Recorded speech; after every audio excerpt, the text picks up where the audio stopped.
ભરૂચના ઝઘડિયા તાલુકામાં બાઇક ચાલકને નડ્યો અકસ્માત। આ અકસ્માત માર્ગ અને મકાન કચેરીના નાયબ કાર્યપાલક ઇજનેરના બેદરકારીના કારણે સર્જાયો હોવાનો કરાયો છે આક્ષેપ।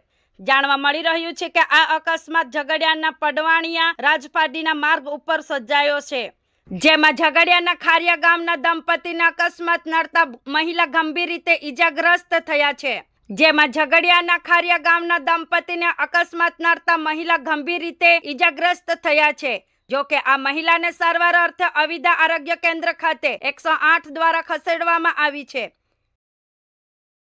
જે આ પડવાણિયા અને ધારોલીથી રાજપારડી, પડવાણિયાથી રાજપારડીને જોડતો આ મેન રસ્તો છે।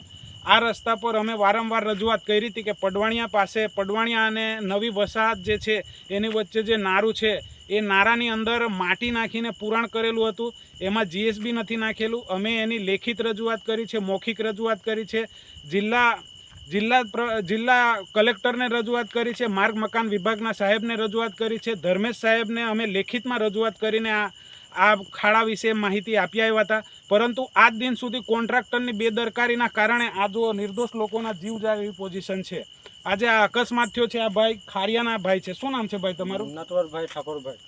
આ ખાડો કેટલો ડેન્જર ખાડો છે? બહુ મોટો ખાડો છે। હવે આ જો કઈ ગંભીર ઘટના છે, આ બેનના મગજ પર ઈજા થયેલી છે, એમને જો કઈ થાય તો આની જવાબદારી કોણ? સાહેબો તો ઓફિસમાં બેહી રહેશે અને આવા કોન્ટ્રાક્ટરો પોતાની મનમાની કરીને આ લોકો ખાડા પાડીને જતા રહેશે તો એને પૂરશે કોણ? અમે આ શિવપ્રસાદ સાહેબને બી મેં 2-3 દિવસ પહેલાં કોલ કર્યો હતો આ જ ખાડા માટે કે સાહેબ ખાડો તમે પૂરી જાઓ, પરંતુ એ લોકોએ કોઈ પણ જાતનો ગંભીરતા દાખવી નહીં અને આ અકસ્માતનો ભોગ અમારા નિર્દોષ લોકો બને છે। એટલે જો આને વહેલી તકે કાલે ના પૂરવામાં આવે ને તો અમે આ નારું જાતે જ ખોદીશું, પછી જેણે જે કાર્યવાહી કરવી હોય તો કરે। અને એક ખાસ બાબત કે 108ને કોલ કરતા બી 108 એવું કીધું કે ભાઈ આજે રાહ જોવી પડશે, તો આવી પરિસ્થિતિમાં કોણ રાહ જોવે ભાઈ?